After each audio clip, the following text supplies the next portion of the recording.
ప్రభుత్వ ఉద్యోగులకు ప్రతి నెల ఫస్ట్ వీక్లోనే వేతనాలు అందించేందుకు ప్రభుత్వం రెడీ అవుతున్నది. కొత్త ఏడాది నుండి దీనిని అమలు చేసేందుకు కసరత్తు మొదలుపెట్టింది. గత ప్రభుత్వం మాదిరిగా శాలరీస్ కోసం ఎంప్లాయీస్ను ఇబ్బందులకు గురి చేయకుండా జాగ్రత్తలు తీసుకోవాలని సీఎంఓ నుండి ఫైనాన్స్ డిపార్ట్మెంట్ అధికారులకు సంకేతాలు అందినట్టు టాక్. ఫలితంగా ఉద్యోగులకు మొదటి వారంలోనే జీతాలు చెల్లించేందుకు ఫైనాన్స్ శాఖ కసరత్తు చేస్తున్నట్టు తెలిసింది. మరోవైపు ఎంప్లాయీస్ సమస్యల పరిష్కారానికి తగిన ప్రియారిటీ ఇచ్చేలా సర్కార్ చర్యలు చేపడుతుంది. వారి పెండింగ్ బిల్లులు సైతం ఎప్పటికప్పుడు క్లియర్ చేయడానికి కసరత్తు మొదలుపెట్టినట్టు సమాచారం.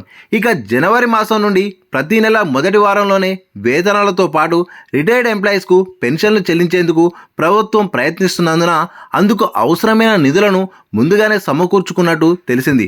భవిష్యత్తులోనూ త్వరగా జీతాల చెల్లింపునకు ప్రాధాన్యత ఇవ్వాలని ఇటీవల నిర్వహించిన రివ్యూ సమయంలో సీఎం రేవంత్ రెడ్డి అధికారులను ఆదేశించినట్టు సమాచారం. ఎంప్లాయీస్ జీతాలకు సక్రమంగా ఇవ్వకపోతే ప్రభుత్వ పరువు పోతుందనే అభిప్రాయంతో సర్కారు ఉన్నట్టు తెలుస్తోంది. సర్కారుకు ఆ మచ్చ రాకుండా ఉండేందుకు ప్రతి నెల మొదటి వారంలోనే జీతాలు, పెన్షన్ల ప్రక్రియ పూర్తి చేయాలని అధికారులకు ఆదేశాలు జారీ అయినట్టు టాక్. ఇక బీఆర్ఎస్ పాలనలో సర్కారు ఉద్యోగులు వేతనాల కోసం కళ్ళల్లో ఒత్తులు వేసుకొని ఎదురు చూసేవారు. వేతనాలు ఎప్పుడు అకౌంట్లో జమ అవుతాయో వారికి ఓ క్లారిటీ లేకుండా పోయింది. ఒక నెల ఒక తేదీన జమ అయితే మరో నెల ఇంకో తేదీన జమ అయ్యేది. కొన్ని జిల్లాల్లో మూడో వారం చివరిలోనూ వేతనాలు అందిన సందర్భాలున్నాయి. దీంతో ఉద్యోగులు అనేక ఇబ్బందులకు గురయ్యారు. ప్రతి నెల 1వ తేదీన వేతనాలు చెల్లించాలని ఫైనాన్స్ డిపార్ట్మెంట్లోని ఓ సీనియర్ ఐఏఎస్ అధికారి తీవ్రంగా ప్రయత్నించగా నాటి సీఎం కేసీఆర్ సదరు ఆఫీసర్పై ఫైర్ అయ్యారనే వార్తలు వినిపించాయి.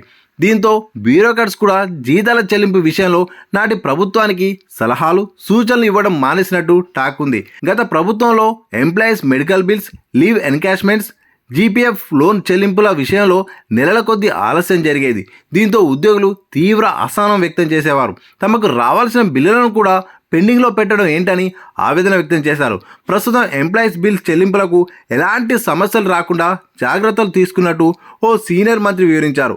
వాటిని గ్రీన్ ఛానల్లో పెట్టి ఎప్పటి బిల్లును అప్పుడే చెల్లించే విధంగా ప్లాన్ చేసినట్టు పేర్కొన్నారు.